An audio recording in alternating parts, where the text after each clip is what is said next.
Alors, on est dans un autre épisode des échanges entrepreneurs. Aujourd'hui, j'ai le privilège de recevoir mon papa à moi qui a accepté de faire le podcast. Puis, ben, vu que c'est mon père, on en profite pour être assis ensemble au Ben oui. lieu d'être juste à côté. Donc, comme je fais d'habitude, je vais présenter, dans le fond, j'ai introduit mon invité pour lui demander de se présenter. Et aujourd'hui, ce qu'on va faire, c'est qu'on va vraiment parler de son parcours entrepreneurial, des difficultés, mais surtout des éléments positifs qu'il a eu au travers de toute sa carrière. Alors, bonjour Pascal.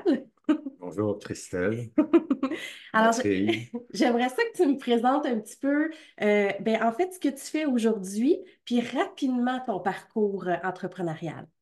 Ce que je fais aujourd'hui depuis déjà plusieurs années, dans le fond, c'est avoir une école d'arts martiaux, enseignement d'arts martiaux pour tout le monde. Ça fait longtemps que je suis dans le milieu, ça fait 66 ans cette année que je suis dans les arts martiaux. J'ai été une trentaine d'années garde du corps, j'ai été videur dans les bars avant ça. Et puis j'ai eu mes entreprises, en fait j'en ai eu une au départ. Et ça fait longtemps. Quand j'ai fini l'université, je suis allé travailler chez différentes compagnies, puis j'ai pas aimé le fait de travailler pour d'autres personnes, ce qui fait que finalement, j'ai décidé de partir de ma propre entreprise, qui était, C'était quoi à l'époque? ça s'appelait Biosource, c'était au service de l'esthétique en général. Donc, je vendais des produits de beauté, des maquillages, des soins de la peau, des équipements qui vont avec ça pour les professionnels, etc., etc. Puis là, je me suis rendu compte que ça non plus, ça me plaisait pas. Fait que comme j'avais de plus en plus de demandes de travail de garde du corps, ben, j'ai décidé de me lancer seulement dans ce travail-là. Et après ça, ben, la vie a continué.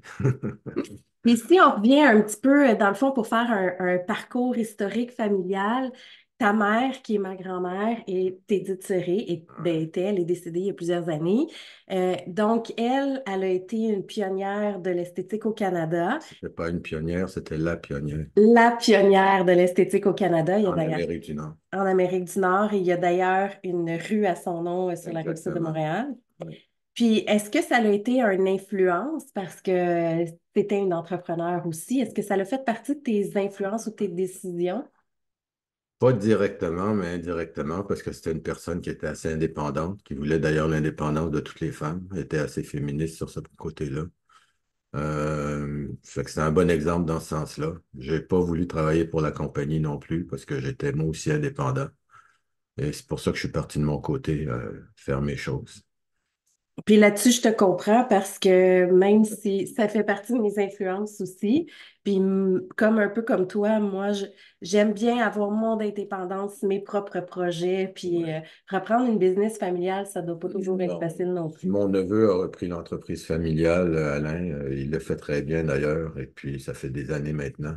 Mais moi, je suis pas dans ce genre-là. Je suis complètement indépendant. J'ai travaillé comme garde du corps. J'avais la paix parce que je faisais exactement ce que je voulais faire, avec la meilleure façon que je voulais, que je pouvais faire. J'ai pris des cours aux États-Unis, je me suis entraîné en conséquence. Il n'y a rien qui est tombé du ciel, fait que c'est un peu un entrepreneur Entrepreneur. personnel, personnel et non en créant par exemple une corporation ou une compagnie. Ce qui est maintenant fait, par contre, à cause de mes écoles d'arts martiaux. Mais est-ce que c'était, quand tu étais garde du corps, est-ce que t'étais travailleur autonome? Oui, j'étais OK. travailleur autonome, j'ai jamais travaillé pour personne. C'est justement ma réputation personnelle qui prenait le coup de tout ce que je faisais, donc il fallait que je fasse attention. J'ai travaillé pendant des années avec différentes personnes et puis j'ai aussi travaillé avec des artistes, mais c'est un travail personnel. Si tu travailles pas pour toi-même, ben tu ne montes pas pour toi-même. Tu te montes pour quelqu'un d'autre. Ça t'aide toujours, c'est toujours bon, c'est pas mauvais. Il n'y a rien qui est mauvais dans la vie si on le fait bien. Mhm. Mais c'est chacun à sa façon de faire. L'entrepreneur, lui, veut travailler pour lui-même. Alors, des fois, il le fait comme j'ai fait pendant un certain temps, c'est-à-dire que lui-même, c'est l'entreprise, ou des fois, il crée une entreprise et il continue avec cette entreprise-là. Fait que toi, t'agissais comme Pascal Seri. Exactement. Puis qu'est-ce qui t'a fait choisir ou privilégier, dans le fond, le côté travailleur autonome plutôt que d'aller vers une agence? Encore une fois, je veux pas obéir à personne, je veux faire mes choses personnelles. C'est moi qui décide de ce que je fais dans ma vie, de la façon dont je le fais dans ma vie. L'entrepreneur a cette permission-là, c'est de Mhm. faire ce qu'il veut faire. Puis est-ce que tu as des regrets de cette période-là? Non, j'ai aucun regret. La seule chose qu'il faut savoir si on est entrepreneur, c'est qu'il y a beaucoup de difficultés. Il faut pouvoir les surmonter, donc il faut avoir confiance en soi, il faut être déterminé, il faut avoir de la persévérance, il faut continuer, il faut se re-questionner, il faut se mettre à jour, il faut s'améliorer tout le temps. Et ça, dans tout ce qu'on fait dans la vie, normalement, quelqu'un qui le fait bien devrait faire ça dans tout ce qu'il fait dans sa vie, pas juste dans les affaires privées ou publiques. Mhm. Puis, qu'est-ce que tu veux dire par devrait le faire au privé, au public? Ben, c'est parce que ce que je veux, c'est améliorer mon moi-même. Mhm. Sur tous les niveaux, que ce soit au niveau de ma vie personnelle, ma façon de penser, ma réflexion, peu importe c'est quoi, c'est cette façon-là qu'il faut faire. Mhm. Quand je le fais pour une entreprise, oui, on le fait pour nous-mêmes aussi parce qu'on va être bon dans l'entreprise de quelqu'un d'autre, mais le bout de la ligne, c'est que c'est pas pour moi-même, c'est pour les autres. Dans le fond, mais en même temps, tu dis c'est pour les autres, c'est le travail, le service que tu offres pour les autres, Exactement. mais ce que Puis tu moi, ce fais. que je veux, c'est faire le contraire, c'est avoir mon entreprise, puis avoir des gens qui m'entourent, en qui je peux avoir confiance. Parce que le pire qui peut arriver dans une entreprise, quand on est entrepreneur, c'est d'en s'entourer avec des personnes dans qui on ne peut pas avoir confiance. On ne le sait pas toujours, mais malheureusement, ça arrive souvent. Tu n'as pas le choix de développer des relations de travail, puis tu n'as pas le choix aussi de développer une certaine confiance quand tu travailles avec les gens autour de toi parce que, veux pas, si tu veux réussir, si tu veux avancer, si tu n'as pas de collaborateurs, si tu n'as pas confiance aux gens autour de toi, c'est difficile à un moment donné d'avancer aussi. Tu Écoute, as besoin des c'est autres. vrai, tu peux être entrepreneur tout seul dans tout ce que tu fais, mais c'est difficile. Tu ne peux pas tout connaître. Donc, il faut s'entourer de personnes qui ne sont pas seulement en qui je peux avoir confiance, mais qui vont compléter ce que toi, tu n'es pas capable de faire Mhm, correctement. mhm, Même si tu as une connaissance, si tu n'as pas la profonde connaissance, c'est mieux d'avoir quelqu'un d'autre qui a la profonde connaissance dans ce que tu fais. C'est ce que je fais actuellement avec l'école d'arts martiaux. C'est que moi, ben, ma spécialité, c'est les arts martiaux. Donc, je m'occupe surtout de ça et j'ai quelqu'un qui est associé avec moi qui travaille excellent, qui travaille très bien, Irène. Puis, c'est elle qui s'occupe de tout le reste que moi, je connais pas ou que je connais partiellement, mais que je veux pas rentrer dans le détail. Ce qui est difficile quand on est notre entrepreneur, c'est d'avoir les bonnes personnes, pas juste faire, comme j'ai dit, faire confiance, mais avoir les bonnes personnes qui font ce que toi, tu n'es pas capable de faire. Ça sert à rien ou c'est pas vraiment nécessaire d'avoir quelqu'un qui fait les mêmes choses que toi si tu es entrepreneur. mhm. Ben, en fait, oui, c'est ça. Il faut que tu aies quelqu'un qui te complète comme Ben dans oui. un couple, comme dans une famille. Écoute, si t'es deux, toi, puis tu t'associes avec quelqu'un ou tu as quelqu'un qui n'est pas associé mais qui travaille pour toi Mhm. personnellement, c'est comme un couple. Ouais. Bon, si tu en as plusieurs, ben, ça fait un couple à plusieurs, ça marche pas, là, mais Ben, moi aussi, je suis un peu de cette chacun école-là. garde ses affaires personnelles, ça va. Ouais, parce qu'à deux, t'es toujours juste deux personnes, mais rendu à trois, tu sais, même moi, quand j'ai eu mon agence, j'avais une associée. Déjà que c'était pas évident, ça sera un autre sujet de podcast. Mais quand t'es deux, au moins, t'es deux à trancher. Quand t'es Ben, trois, tu ben, sais, tu peux être juste deux, mais avoir des conseillers autour de toi, qui sont ouais. spécialisés dans certaines choses que tu connais très bien, puis en qui, encore une fois, tu peux faire confiance. Fait que tu peux avoir ces conseillers qui ne sont pas directement impliqués dans la compagnie en tant que telle ou dans ton entreprise en tant que telle, mais qui sont là pour t'aider quand tu as des questions ou des questionnements ou qu'on n'est pas sûr ou qu'on est deux à se poser la question. Puis on a quelqu'un d'autre en qui on peut faire confiance, c'est le mot magique. Hmm. Quelqu'un qui te complète aussi. Ouais. Ton école d'arts martiaux, ça fait combien d'années que tu l'as? Ça fait plusieurs années, on a changé souvent de classe, mais ça fait, Environ. je dirais, ça fait une trentaine d'années. Et c'est quoi les Ben, meilleurs j'ai changé plusieurs fois, je pourrais dire. Attends, je suis rendu un peu plus vieux, hein. Il faudrait peut-être que j'augmente la quantité d'années? d'années. Oui, bon, on va laisser faire le nombre d'années, mais ça fait très longtemps. OK, c'est bon. Ben, t'as dit tantôt que ça faisait déjà 66 ans que t'étais en arts Ouais, c'est ça. martiaux. Fait que, puis t'es mon père, alors Ouais, déjà là, on fait un calcul ouais, assez rapide. Mais c'est ça. t'inquiète, t'as toujours de l'air aussi jeune. Ouais, merci, mais on vieillit quand même. Mais bien vieillir, c'est une chose. Oui, bien vieilli. Qu'est-ce que tu trouves, dans le fond, au travers de tes années d'expérience entrepreneuriale, puis mettons qu'on se concentre juste à l'école d'arts martiaux, ça serait quoi ton plus beau moment ou le plus beau souvenir ou le plus beau défi que tu as réussi à accomplir? Je ne sais pas si je pourrais dire le plus beau défi, mais je pourrais dire que passer à travers l'épidémie qui s'est passée il n'y a pas longtemps, hein, ça a été quelque chose. Raconte un peu. Ben, comme toutes les entreprises, les petites entreprises, on était pris à la gorge. On était obligé avec les règlements que le gouvernement nous a fait, tant bien que mal, je veux dire, pour être généreux, tant bien que mal, nous a beaucoup affectés. Mhm. Toutes les petites entreprises, là, nous aussi, évidemment, parce qu'on est une petite entreprise, mais toutes les petites entreprises, les grosses entreprises, ça continue à marcher. D'ailleurs, ils avaient toutes les permissions, mais nous, on ne les avait pas. Alors, les restrictions, le fait de fermer, le fait de réouvrir, de refermer, de réouvrir, de refermer, de réouvrir, d'ouvrir, mais maintenant, on n'a plus le droit de sortir après 8 heures le soir, qui arrête tout ce qu'on fait dans le soir, que ce soit dans la restauration ou dans l'entraînement. Les gens qui veulent être à la maison à 8 heures, ben, tu sais, il faut qu'ils viennent avant, il faut qu'ils prennent le temps pour revenir jusque chez eux. C'est épouvantable. Puis le fait de passer au travers, c'est une belle chose. Un bel Un beau accomplissement défi. pour, pas juste pour moi, pour tous ceux qui l'ont fait, pour ceux qui sont avec moi dans la business, si on veut, mais pour toutes les petites entreprises en général, ceux qui sont passés au Mhm. travers, c'est quelque chose. Mais je sais aussi, un des éléments que tu me racontais, c'est que tu disais que, tu sais, ben, je pense que ça, c'est général à l'entraînement. Les gens ils s'inscrivent, puis dès que tu arrêtes un sport, si tu n'as pas la passion, on s'entend, il y a toujours les extrémistes, mais quelqu'un qui dit, je vais essayer, je vais commencer, ah, j'aime ça, puis pouf, la pandémie arrive, t'es arrêté pendant, je sais pas C'est moi, juste un là. an. T'es arrêté pendant un an, puis là, ça te tente plus de recommencer, tu décides de changer de sport. Fait Ben, qu'il y en a c'est beaucoup qui ça le ont problème, c'est ça le découvert gros et arrêté. problème. Nous, on a utilisé Zoom et puis on a utilisé Facebook Live, je pense que ça s'appelle. Je ne suis pas très bon dans ces choses-là, mais ça s'appelle comme ça. Pendant 9 mois, 10 mois, mais à un moment donné, comme on fait des choses physiques, les gens, ils veulent être là. Donc, on essaie quand même de maintenir un contact avec tout le monde, mais ça ne marche pas comme ça pour tout le monde. C'est très difficile. Les restaurants, on le sait, les petites business, on le sait. Il y en a beaucoup qui ont fermé, il y en a beaucoup qui vont fermer. Parce que c'est pas juste que on est fermé, puis on rouvre, on est fermé, on rouvre, on perd notre clientèle, il faut qu'on recommence, mais les gens ne se rendent pas compte que recommencer une business, c'est comme partir une business. Mm. Donc, on se part à zéro ou presque. Ça veut dire qu'il faut tout recommencer, tout refaire, se reconcentrer sur tout ce qu'on pensait était déjà passé parce qu'on était sur un tremplin, on montait comme plusieurs petites compagnies montaient beaucoup, on était rendu très haut. Puis là, ben, tout le monde se retrouve face à un mur. Fait qu'il y a du monde qui reviennent par défaut, mais c'est jamais la totalité des clients parce que c'est pas un besoin.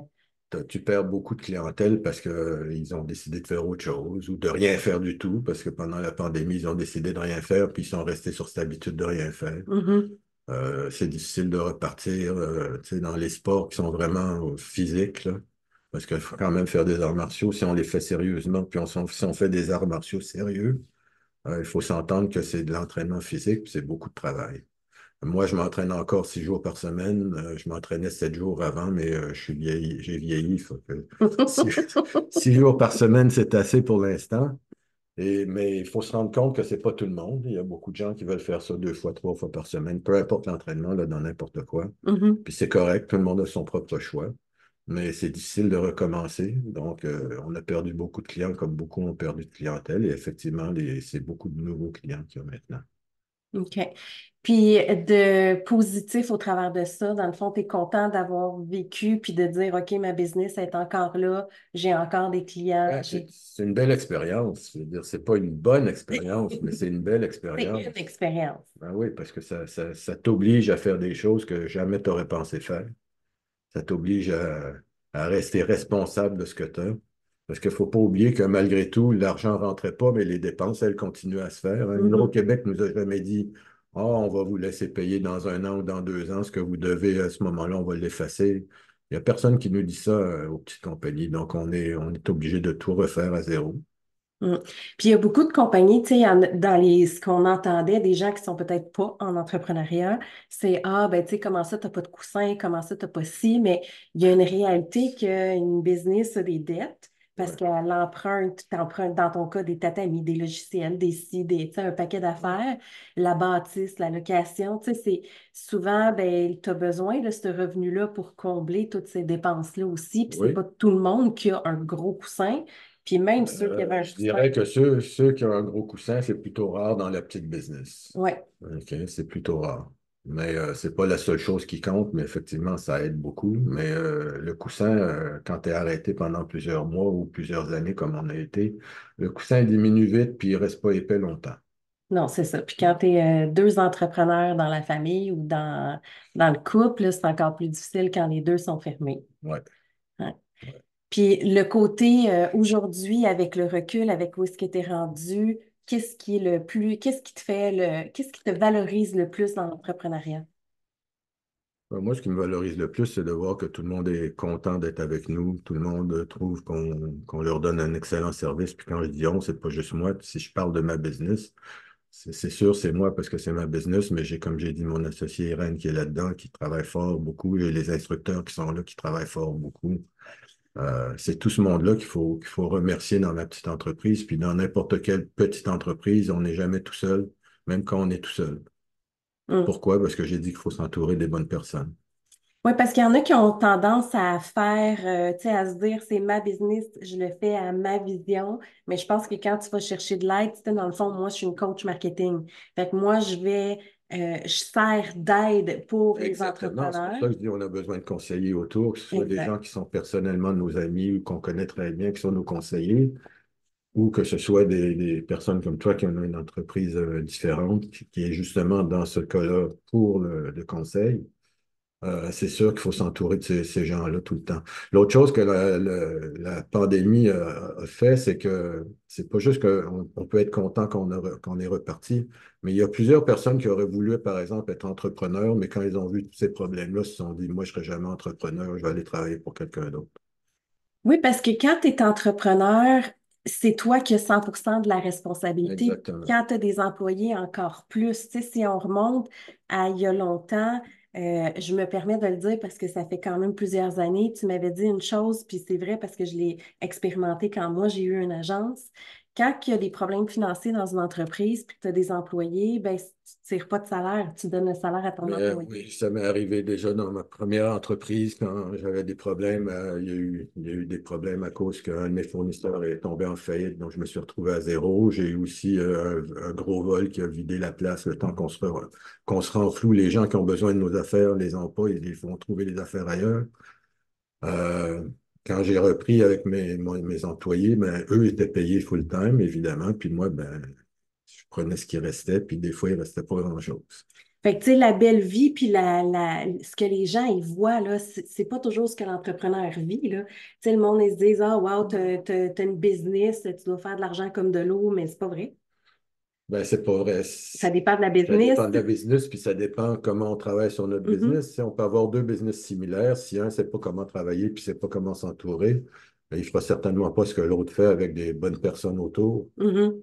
C'est sûr. Moi j'aimerais ça dire que l'entreprise, c'est moi, je fais tout seul, je prends mes décisions, je suis capable de ouais, on va faire ci, on va faire ça, il n'y aura pas de problème, ça va marcher. Non, je ne suis pas capable de tout faire, moi. Mhm, Donc, il faut que je m'entoure, c'est sûr. mhm. La seule chose, c'est que des gens maintenant qui ont vu tout ce qui s'est passé se disent, des fois, ils se disent, ah, ça vaut-il la peine que je parte mon entreprise? Ça va me prendre 20. Parce qu'il ne faut pas oublier qu'une entreprise, c'est pas de 9 à 5 ou de 8 à 4, là, c'est 24 heures par jour. OK? On est toujours pris avec qu'est-ce que je vais faire, qu'est-ce qu'on devrait faire, qu'est-ce qu'on ne fait pas, qu'est-ce qu'on n'a pas bien fait, peu importe les questions, c'est 24 heures par jour. Donc, des fois, on se réveille la nuit et on dit, qu'est-ce que je vais faire demain? Qu'est-ce qu'on va faire la prochaine fois? Oh, j'ai une idée géniale. Je prends des notes. Il est 3 heures du matin. On devrait dormir normalement, mais tu sais, c'est comme ça. Ça, c'est un entrepreneur, c'est sa vie. Mhm. Puis en même temps, c'est ce qu'il y a de beau, c'est que tu as cette liberté-là, cette flexibilité-là, Ah, puis cette passion-là que tu peux vivre de ta passion. Tu te lèves le matin, puis tu travailles pour toi-même. Fait que ouais. même si un matin, tu es fatigué, il y a quand même Ouais. un blitz de plus qui vient que quand tu travailles pour Exactement. quelqu'un. Tous les efforts que tu fais sont pour toi ou pour ton entourage privé, disons ta famille, des choses comme ça. Mais c'est sûr que c'est ce côté-là, tu ne peux pas le trouver quand tu travailles pour quelqu'un d'autre. Ce côté-là, c'est toi personnellement qui est jugé, juge, arbitre, tout ce que vous voulez, c'est tout en même temps, c'est la même personne. Fait que, tu reviens sur moi. Ce serait qui tes influences Niveau au business, niveau business? T'en as-tu? non, je suis un self-made. J'ai toujours été self-made. OK. J'ai jamais aimé avoir à obéir à des ordres. Mais sans J'ai nécessairement jamais aimé obéir. être dirigé sans que ce soit mon choix. Je veux me diriger et être aidé par d'autres personnes pour me diriger correctement. Mais est-ce que quelqu'un dans ta vie ou dans ta carrière que tu t'es dit, hey, moi, j'aime ce qu'il fait, je vais m'influencer de ce que lui fait? Un, un entrepreneur qui fait, je sais pas moi, beaucoup d'argent ou un travailleur autonome ou juste des gens que Écoute, c'est tu es sûr qu'on fier d'eux? regarde des gens comme Bill Gates et des affaires comme ça, on les regarde comme le totem de ce qui peut être la meilleure entreprise. Tu sais. C'est des entrepreneurs aussi, c'est juste que l'échelle n'est pas la même. Non, ça, c'est sûr. Ça. Puis en fait, c'est aussi une question de qu'est-ce qu'on a envie de faire. Tu sais. Je vais repartir avec toi, ta passion, c'est les arts martiaux. Ouais.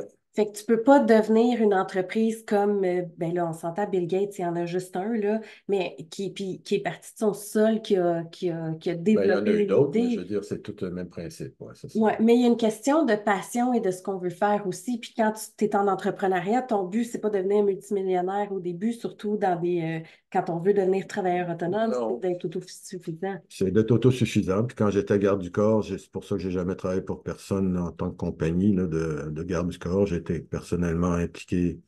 C'était moi, c'était ma réputation. Si je tachais ma réputation, c'était de ma faute. Donc, il fallait pas que je tâche ma réputation. Puis ma réputation était solide. Donc, c'est ça, l'entrepreneur, c'est nous. Mm. C'est nous. Alors, si on se juge capable de le faire, il faut qu'on le mérite. Il faut qu'on se devienne responsable. Il faut qu'on se prenne en main. Il faut qu'on fasse tout ce qu'il faut faire pour que ça fonctionne. Même quand j'étais garde du corps, au début, tu sais, les clients ne sont pas arrivés et dire ah, t'es garde du corps maintenant, viens, on va travailler avec toi. Non, non, il a fallu bâtir ça. C'est la même chose que bâtir une petite entreprise, Mhm. sauf que c'est moi seul. Mhm. Donc, c'est la même chose. J'ai comme continué à être indépendant. Puis tu as commencé à faire de la sollicitation, d'aller chercher des agences, des regroupements ou directement les artistes et Ah non, comment j'ai tu faisais ton commencé, ben, démarchage? au début, c'est des gens qui venaient me chercher, puis quand ils ont vu que ça allait bien, ben, ils me disaient, ah, ils ont d'autres personnes qui La connaissent, donc ils me référence. faisaient une référence, puis ils me disaient un tel, puis à un moment donné, ben, tout le monde voulait m'avoir en même temps. Mais ça, c'était un peu plus difficile, parce que je peux pas travailler pour tout le monde en même temps la même journée. Quand je suis quelque part, je suis quelque part. C'est le genre de travail, hein, ça dépend des business. Mais moi, si j'étais sur un contrat, puis Claude veut m'avoir les mêmes jours, c'est dommage, mais c'est le premier qui m'a appelé avec lequel je vais travailler. Je ne peux pas dire au premier, même si je le connais moins, je ne peux pas lui dire ben, il est trop tard, j'annule, je m'en vais avec l'autre. Mm. Parce que ça tâche ta réputation. Les gens ont confiance en toi, ils ont confiance dans ce que tu fais. Puis c'est ton expertise aussi C'est qui a ton bâti ta expertise. crédibilité, Ben, c'est ça, tu sais. ton expérience de travail, tes années en arts Il n'y a rien qui martiaux. tombe du ciel. Mm. On s'entend là-dessus. Ben, c'est-à-dire qu'on ne s'entend pas vraiment là-dessus. Il y a des gens qui pensent que tout tombe du ciel. Mm. Mais si on ne le fait pas, ça n'arrive pas. Ouais. Là, tu as un exemple en tête? Tous les Ben, efforts que tu as travaillés, les démarches que tu as faites, les années en arts martiaux. les années en arts martiaux, si les gens me connaissent ma réputation, m'ont regardé, m'ont appelé pour que je donne des cours au niveau international. Fait que tout ça ne se fait pas du jour au lendemain. C'est beaucoup, beaucoup de travail. Quand j'étais garde du corps, c'était pareil. Les gens savaient qui j'étais, ils voulaient m'avoir absolument. C'est ça. C'est pas comme quand tu travailles pour une grosse entreprise, puis ben, si tu fais pas bien la job, c'est pas grave, on t'envoie quelqu'un d'autre, c'est quelqu'un d'autre qui va faire la job. Quand c'est ta réputation, peu importe ton entreprise à toi, c'est toujours ta réputation qui est en jeu.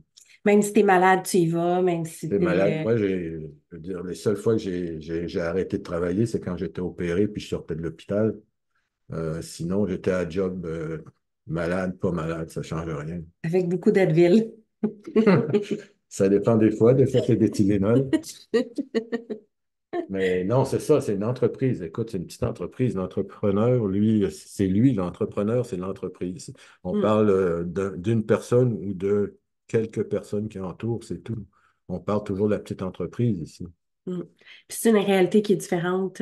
Même travailleur autonome, c'est une réalité différente que quelqu'un qui a une petite business avec des employés, qui Ouais, est une réalité différente à des c'est une grosses réalité business. différente, mais qui est relativement proche d'être seul. La seule chose que je rajoute là-dessus, c'est comme j'ai dit tout à l'heure, c'est qu'il faut s'entourer. Mm. Il faut s'entourer des bonnes personnes, il faut s'entourer des gens qui te complètent, il faut s'entourer des gens qui sont responsables eux-mêmes. C'est des gens à qui tu peux avoir confiance. Puis qui connaissent l'élément que tu as besoin.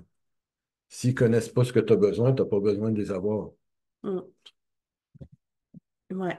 Et quand tu étais jeune, est-ce que tu savais que tu allais être à ton compte? Est-ce que tu savais que tu allais être en affaires ou pas vraiment? C'est plus avec les années et ton Pas côté rebelle? vraiment, je n'étais pas sûr, mais je savais que je ne voulais pas travailler pour d'autres vraiment. Puis c'était pareil, à un moment donné, je pensais peut-être aller dans l'armée ou dans la police. Puis là, je me suis dit, j'ai pas envie d'avoir des ordres de quelqu'un que je ne suis pas d'accord avec les ordres, puis je ne peux même pas les contester. Fait que j'ai laissé faire, j'ai été à l'université, j'étais content, c'était correct, tu sais. Puis je suis arrivé dans les compagnies, puis là, ben, il fallait que j'obéisse à ce qu'ils veulent, il fallait que je fasse les choses comme ils le veulent. Puis là, j'ai dit non, là, ça suffit. Ton expérience, tu l'as bâtie avec les années. Ben, il n'y a rien qui se bâtit du jour au lendemain. Même si tu vas à l'université, le plus haut niveau d'université, ça reste l'université, c'est pas le réel encore. Donc, le Mhm. réel, ça t'apprend des choses différentes. Tu sais, ça complète ce que tu connais déjà. Si tu connais rien, ben, ça t'apprendra rien. Mais si tu connais déjà, ça va juste te compléter. Ça va t'envoyer dans les bonnes directions. C'est important. Oui, c'est important à l'école, ça te donne une bonne base. Puis aujourd'hui, il y a plein de domaines que tu as besoin d'un bac ou d'un diplôme quelconque. Ben oui, ben oui. Même si c'est vrai que ce que j'ai appris sur les bancs d'école versus la première année de job que j'ai faite, j'ai appris bien plus en travaillant dans le concret que dans toutes les années d'université. J'étais à l'université, j'aurais dû aller en éducation physique, mais je suis allé en business administration, à l'université en anglais, à business administration. Puis après ça, je suis allé travailler en comptabilité, puis des choses comme ça dans l'entreprise. C'est là que j'ai dit, c'est pas pour moi cette affaire-là, je vais changer de job. Tu avais besoin d'être plus sur le terrain que ça. Ouais, moi, être dans un bureau, faire des choses comme ça, non, c'était pas pour moi. Je m'en suis rendu compte. Mais c'est pas grave, ça m'a donné une expérience quand même. Puis, Toutes les expériences qu'on a il nous n'y a, amènent il y à a quelque rien qui est chose. mauvais. Tu étudies, tu apprends, tu essaies, tu fais des choses, tu te trompes, tu recommences. C'est ça la vie. Puis dans la vie en général, de toute façon, c'est ça, hein, tu te trompes. Dans ta Mm. vie privée, des fois, tu as des bonnes choses, des fois, tu as des mauvaises choses. Ça dépend. Ça dépend. Mais tant que Euh, tu apprends et que tu ça- retiens, c'est Ce ça? qu'il y a, c'est que tu ne peux pas faire la même erreur deux fois. Non, effectivement. OK? Fait que si tu as appris, c'est ça qui compte. Ouais, Tu as exact. appris quelque chose. Si tu refais les mêmes erreurs, c'est que tu n'as pas rien appris. Fait que tu n'es peut-être pas à la bonne place. Oui, ça c'est vrai. Fait que si en conclusion, si tu avais un conseil à donner à quelqu'un qui veut se lancer en affaires, ça serait quoi? C'est ton premier conseil. Premièrement, soyez sûr de ce que vous voulez faire. Deuxièmement, soyez sûr que ce soit vous qui vouliez le faire. Et troisièmement, entourez-vous des personnes qui peuvent vous aider. Merci. Puis comment qu'on fait pour te rejoindre, papa/Pascal Seri? On peut regarder mon site web qui s'appelle nintai.ca, puis ça s'écrit N comme Normand, I-N comme Normand, T comme Thomas, A-I.ca. Et vous allez voir toutes sortes de belles choses dessus. Ou vous regardez avec mon nom sur YouTube ou sur Facebook ou sur les autres réseaux sociaux. Puis je fais une parenthèse, vous avez juste à googler notre nom de famille, puis vous allez avoir toute l'historique familial parce que Oui, vous allez même la voir, elle. oui, oui, beaucoup aussi. Ben, merci beaucoup de Ça fait t'être prêté au plaisir, ça jeu. fait plaisir. Ah ouais, on s'est bien amusé. S'il y a d'autres questions, n'hésite pas. J'espère que j'ai répondu à ce que tu voulais. Au pire, je connais ton numéro. Oui, ça c'est sûr. Rappelle-moi. Mais pas juste pour ça quand même. Non, quand même. Ben, merci à tous Ça de fait votre écoute plaisir. et merci à toi. Bye bye. Bye.